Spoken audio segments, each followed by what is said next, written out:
नमस्कार। प्रतिदिन अखबार संपादकीय ऑडियो में आपका स्वागत है। श्रम के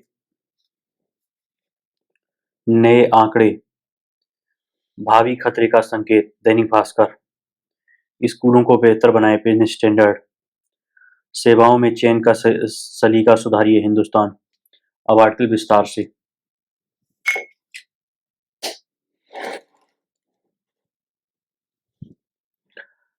श्रम श्रम के नए आंकड़े, भावी खतरे का संकेत। दैनिक भास्कर। देश के एक सम्मानित उद्योगपति ने पिछले दिनों कहा था कि भारत को महाशक्ति बनने के लिए युवाओं को हर हफ्ते 70 घंटे काम करना होगा। इसके पक्ष और विपक्ष में बहुत बातें हो रही हैं, लेकिन एनएसएसओ ताजा आंकड़े बताते हैं कि देश में पहली बार विनिर्माण से ज्यादा श्रमिक औपचारिक क्षेत्र के ट्रेड, होटल और रेस्तरां में काम कर रहे हैं और इनकी आय मात्र पेट पालने तक ही है। फैक्ट्री, कल कारखानों में रोजगार के अवसर घटने से मजदूर अब या तो कृषि में वापस लौट गए हैं या फिर दुकानों, ढाबों, सामान पहुंचाने वाले नए उपक्रमों, गिग वर्कर्स के रूप में काम करके महज कमा खा रहे हैं। श्रमिक बहुल भारत में ज्यादा लोगों को काम देना होगा। कृषि में अतिरिक्त श्रमिकों का बढ़ना नकारात्मक उत्पादकता पैदा कर रहा है, यानी गांव में बैठा हर युवा विपन्न ग्रामीण अर्थव्यवस्था पर बोझ बन गया है। ताजा आंकड़े बता रहे हैं कि सरकारें आर्थिक नीति बदलें ताकि उद्योगों, खासकर एमएसएमई सेक्टर में मजबूती आए। यह सेक्टर करीब 12 करोड़ लोगों को रोजगार देता है। एक उदाहरण लें, देश के 10 कृषि आधारित राज्यों में से एक बिहार में आज भी शहरीकरण मात्र 11% है। नतीजतन इस राज्य में मैन्युफैक्चरिंग में देश में सबसे कम 5.7% रोजगार है, जबकि गुजरात में यह सेक्टर सर्वाधिक 23.71% रोजगार देता है। कृषि में सर्वाधिक 62.61% रोजगार छत्तीसगढ़ में है। इसका मतलब यह है कि वन क्षेत्र से आच्छादित इस राज्य में रोजगार के अन्य उपक्रम लगाने होंगे। भारत में मैन्युफैक्चरिंग में रोजगार का लगातार कम होना आने वाले उस आर्थिक खतरे का संकेत है जिसमें श्रमिकों की स्थिति बदतर होती जाएगी, क्योंकि कृषि में इनकी उत्पादकता नकारात्मक हो चुकी है और सेवा क्षेत्र में, खासकर औपचारिक सेवा के उपक्रमों में जिस कौशल की जरूरत है वह अभी युवाओं को हासिल नहीं हो रहा है। स्कूलों को बेहतर बनाए बिजनेस स्टैंडर्ड। संपादकीय। भारत में करीब 15 लाख स्कूलों का भारी भरकम नेटवर्क है, जिसमें करीब 26 करोड़ छात्र छात्राएं पंजीकृत हैं। शिक्षा का अधिकार, सर्व शिक्षा अभियान और मध्याह्न भोजन जैसी सरकारी पहलों ने स्कूली शिक्षा तक पहुंच में महत्वपूर्ण सुधार किया है। बहरहाल अभी भी बड़े पैमाने पर अंतः संबंधित चुनौतियां मौजूद हैं, जिनमें शिक्षण नतीजे, शिक्षकों की रिक्तियां, संचालन से लेकर संगठनात्मक मुद्दे शामिल हैं। इस संदर्भ में नीति आयोग ने 3 प्रदेशों झारखंड, मध्य प्रदेश और ओडिशा में sustainable action for transforming human capital in education 7 education के अंतर्गत 7 के अंतर्गत जो जो काम किया है वह अन्य राज्यों को आगे की राह दिखा सकता है। देश भर में छोटे सरकारी स्कूलों को तेजी से खोले जाने और प्रजनन दर में कमी ने इनमें से कुछ स्कूलों को अत्यधिक छोटे आकार का बना दिया है।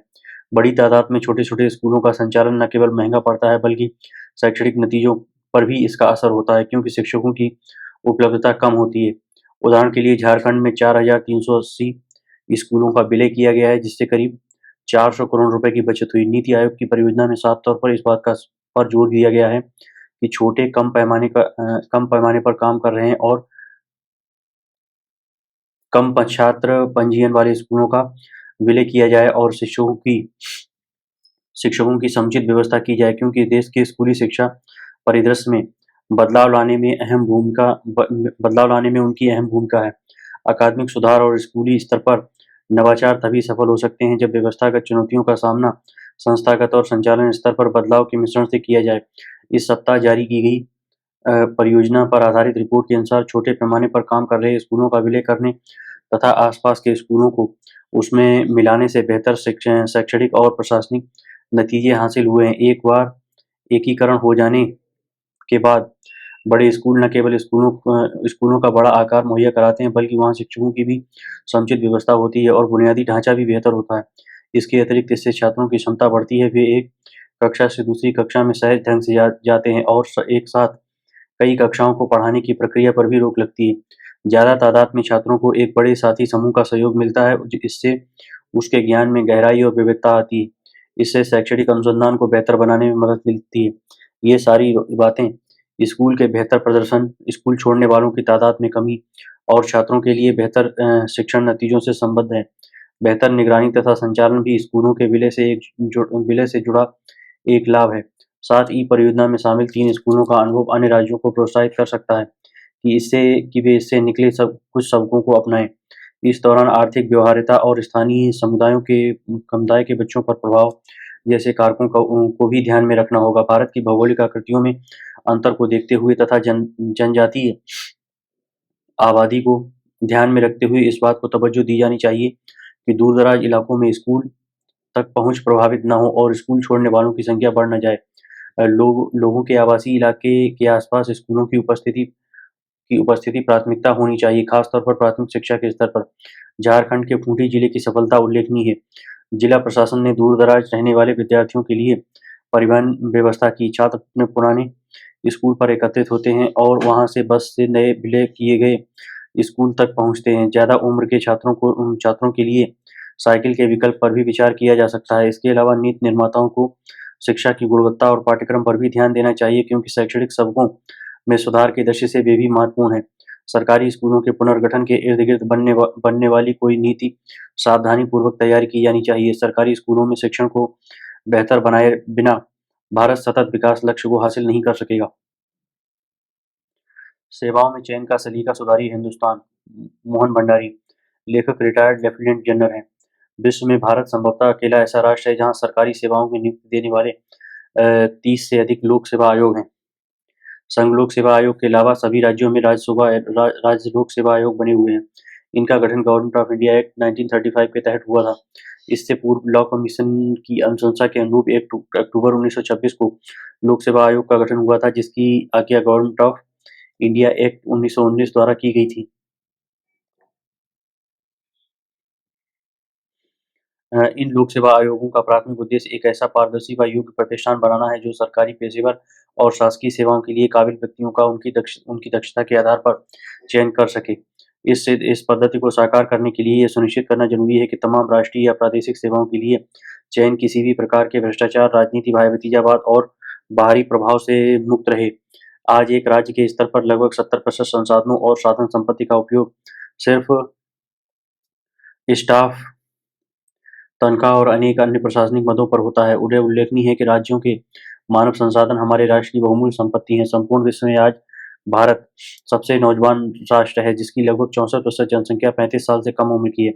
यही वह समय है जब इस नौजवान वर्ग को निश्चित दिशा देकर हम अपने राष्ट्र को बुलंदी की ओर ले जा सकते हैं। यह भी याद रहे कि यह समीकरण सिर्फ एक पीढ़ी 25 से 30 साल तक ही सीमित है। संघ और राज्यों के लोक सेवा आयोग इस आयु वर्ग के नौजवानों के भाग्य विधाता हैं। यह देखा गया है कि चयनित व्यक्ति प्रदेश देश को अपनी सेवाएं देता है, इसलिए जरूरी है कि केंद्र राज्य इन इन सेवा आयोगों को ज़्यादा महत्व दें। राष्ट्रीय आर्थिक सूचकांक के लगातार घटने बढ़ने की स्थिति में यह और भी आवश्यक हो जाता है कि चयन प्रक्रिया बेदाग व निष्पक्ष रहे। फिलहाल विकल्प यही है कि हम या तो इस युवा वर्ग का सही उपयोग करके इसका लाभ उठाएं या फिर इस स्वर्णिम अवसर को हमेशा के लिए गंवा दें। निसंदेह दूसरी स्थिति सबके लिए विनाशपूर्ण होगी। कोई शक नहीं है कि बदलते परिवेश में सरकारी सेवाओं में बहुत बुनियादी परिवर्तन आए।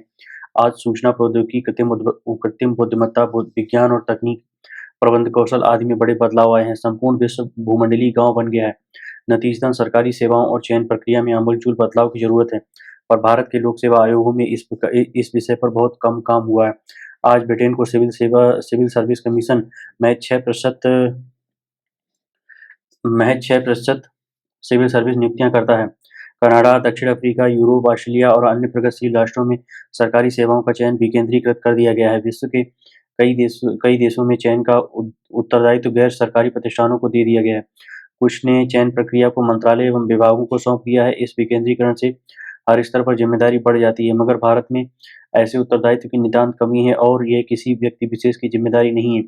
यहाँ कई वजहों से हम आमूलचूल बदलाव तो नहीं ला सकते, पर जंग खा चुकी नियुक्ति व्यवस्था को हर तरह से सुधारने एवं अच्छी नौकरी चाह रहे युवाओं की आकांक्षाओं के अनुरूप बनाने का प्रयत्न तो कर ही सकते हैं। आज जब राष्ट्रमंडल के लगभग सभी सदस्य देश मूल भर्ती प्रक्रिया को त्याग चुके हैं, तब भारत को भी अपने प्रशासनिक पदों की भर्ती प्रक्रिया में आधुनिक बदलाव लाने पर विचार करना चाहिए। यूँ कहें कि यूजीसी, आईआईटी जैसे विभिन्न संस्थानों से चयन प्रक्रिया में मदद ली जाए।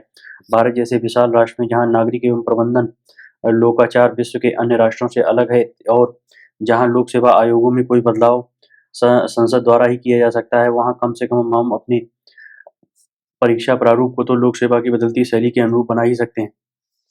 हमें लिखित परीक्षाओं और साक्षात्कार के दौरान मनोविज्ञान संबंधी प्रश्नों को भी शामिल करना होगा, ताकि हम कुछ हद तक यह सुनिश्चित कर सकें कि उत्तीर्ण होने वाले अभ्यर्थी मानसिक रूप से अपने पदों की मर्यादा का ईमानदारी से पालन करेंगे। ऐसे युवाओं को सरकारी सेवाओं में बड़ी संख्या में लाना होगा, जो आम लोगों को शिकायत का कोई मौका नहीं देंगे और आम लोगों की सेवा को ही अपनी जिम्मेदारी मानेंगे। आज़ादी के बाद संघ और राज्यों के लोक सेवा आयोग कर्मठता और सुचारू रूप से अपने उत्तरदायित्वों के निर्वहन का प्रयत्न करते रहे हैं, पर राज्यों द्वारा दिए गए मानकों एवं निर्देशनों में बहुत कुछ सुधार शेष है। लोक सेवा आयोग अपना वार्षिक कैलेंडर और समय सारणी तो बनाते हैं, लेकिन अमूमन ये औपचारिकता मात्र बनकर रह जाते हैं। अब भी लोक सेवा आयोगों पर बहुत विश्वास है, मगर यह भरोसा आकांक्षाओं के पूरा न होने पर धीरे-धीरे कम होता जा रहा है। इसलिए यह केंद्र एवं राज्य सरकारों की जिम्मेदारी है कि वे आयोग के लिए सदस्यों का चुनाव तार्किक आधार पर करें। यह दुर्भाग्य है कि इनके अध्यक्षों एवं सदस्यों की नियुक्ति का संविधान में वर्णन तो है, लेकिन उनके मानक योग्यताओं व चयन पद्धति प्रणाली के विषय में कोई भी निर्देश नहीं है। फलस्वरूप राजनीतिकरण और नौकरशाही हावी है। अध्यक्षों व सदस्यों के चयन के लिए यह आवश्यक है कि सर्च कमेटी बनाई जाए, ताकि राजनीतिक प्रभाव से बचते हुए योग्यता के आधार पर चयन हो सके। आज सरकारें भी लोक सेवा आयोग पर प्रतिकूल प्रभाव डालती हैं, क्योंकि इनका बजट वही देती है। याद रहे, लोक सेवा आयोग सरकारों के अनुबंध में नहीं है, वे स्वतंत्र चयनकर्ता हैं, जिसका स्पष्ट वर्णन संविधान में है। यह अपने आप में सबसे बड़ी कमजोरी है। दूसरी बड़ी कमजोरी यह है कि उच्च न्यायालयों से सर्वोच्च न्यायालयों तक लोक सेवा आयोगों की चयन प्रक्रिया, परीक्षाओं व परिणामों के विरुद्ध मुकदमों की भरमार है। समय की पुकार है कि इन कमजोरियों पर पूरा ध्यान दिया जाए और उच्च स्तर पर विद्वान बुद्धिजीवियों का एक आयोग बने, ताकि संविधान में जरूरी संशोधन किया जा सके। याद रहे, भारत का सुशासन इन्हीं चयनित व्यक्तियों पर आधारित है, जो 30 से 35 वर्षों तक राष्ट्र व राज्यों को अपनी सेवाएं देते हैं। धन्यवाद।